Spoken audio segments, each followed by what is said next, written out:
Keeping up with our motto, let learning be joy and teaching a pleasure.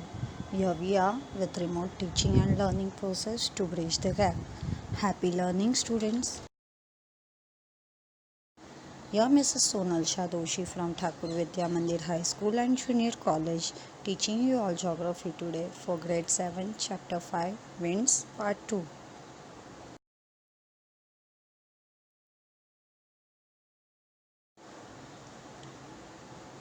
As we have seen in part 1 that winds are nothing but moving air.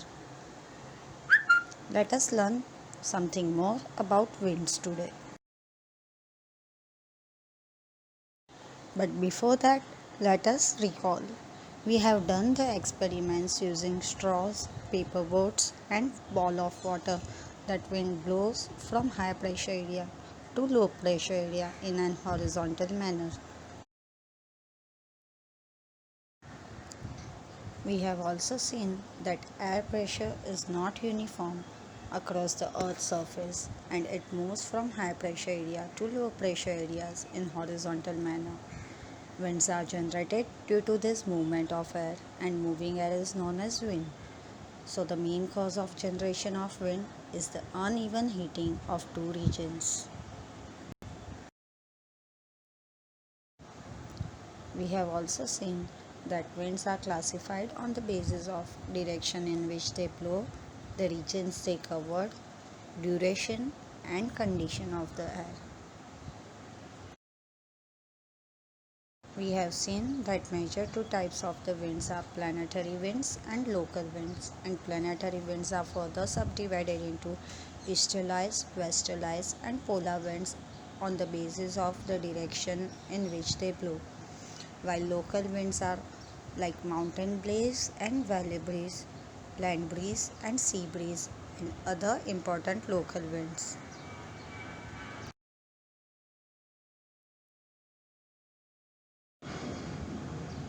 So, planetary winds are the winds that blow regularly on Earth from high to low pressure belts throughout the year and cover the large portion of the Earth as you can see in the image.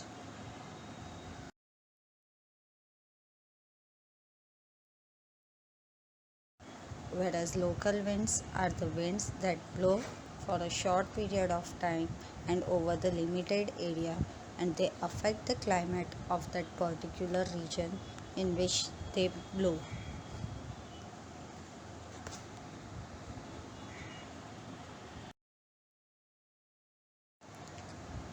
These are some of the important local winds that we have seen in the last session.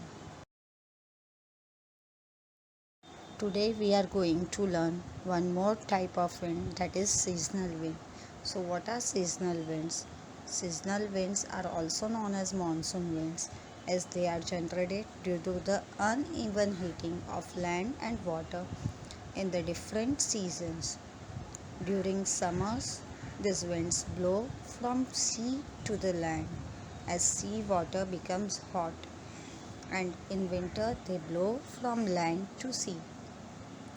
Due to these winds, the Indian subcontinent experiences rainy season and retreating monsoon seasons apart from summer and winter seasons. So these winds are nothing but in fact a sea and land breezes that blow on a large scale.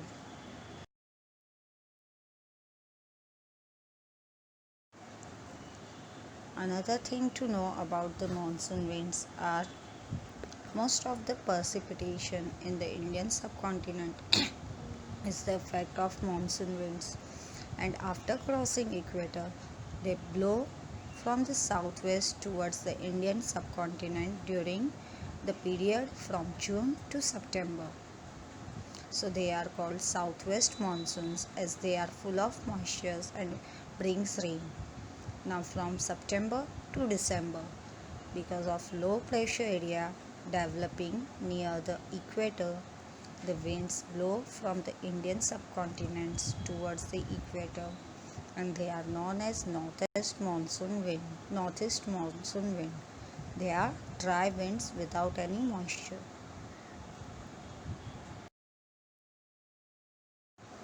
Now let us see the winds with little higher velocity. Those are cyclones, anticyclones and cyclonic storms. Now what are cyclones? So the cyclonic conditions are created when low pressure area is surrounded by the high pressure areas. So surrounding by high pressure area and in between there is low pressure area. So wind starts blowing towards the middle, that is towards the low pressure area from the surrounding high pressure areas.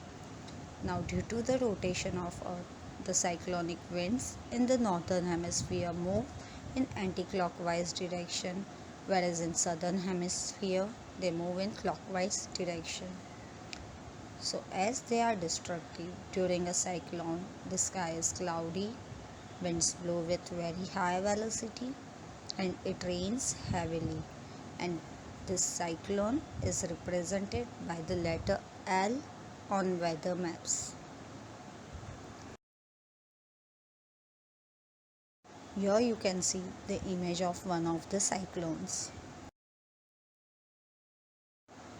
Now after cyclone, what do you mean by cyclonic storms? The word only suggests that cyclones occurring in with very high velocity are known as cyclonic storms. Okay, cyclones occurring in the western part of the Pacific Ocean along the coast of Japan, China, Philippines are known as typhoons, which occurs in June to October. They are with very high velocity and it rains heavily, so proves to be destructive.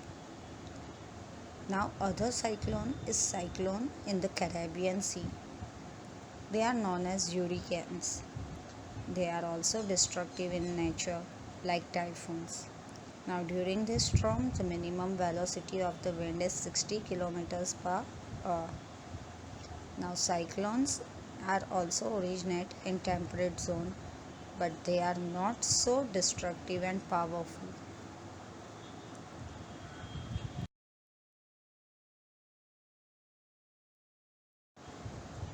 Now have a look at anticyclones. They are exactly opposite of what is cyclones. So under specific atmospheric condition, the air pressure is in particular region increases and the pressure in surrounding areas remains low. In this situation, winds blow from the center towards the surrounding areas in circular manner. Like the volcano erupts from middle to the surrounding area, but in vertical manner. The same way winds blow from the center towards the surrounding areas, but in circular manner. So in the northern hemisphere they blow clockwise and in southern hemisphere they blow anti-clockwise. Now during anticyclones the skies are clear, wind blow with lesser velocity and the weather is very much pleasant. They generally last for few days or a week, and such anticyclones originate in the temperate zones. On weather maps, they are represented by the capital H. They are also experienced in high pressure belts, and winds in these regions are always moving out, and hence the rainfall in such areas remains low.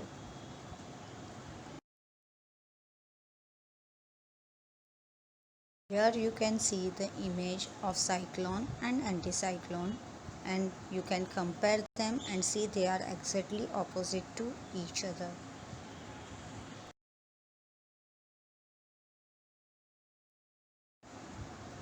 Now the tool that is used for measuring wind speed or wind velocity is known as anemometers.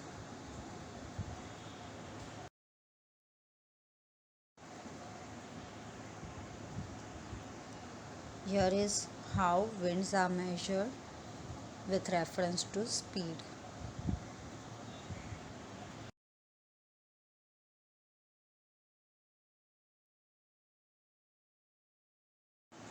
You can see here the images of two different anemometers and how they are applied in different areas.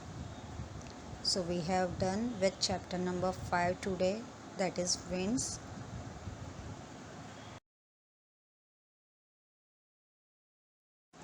Thank you all.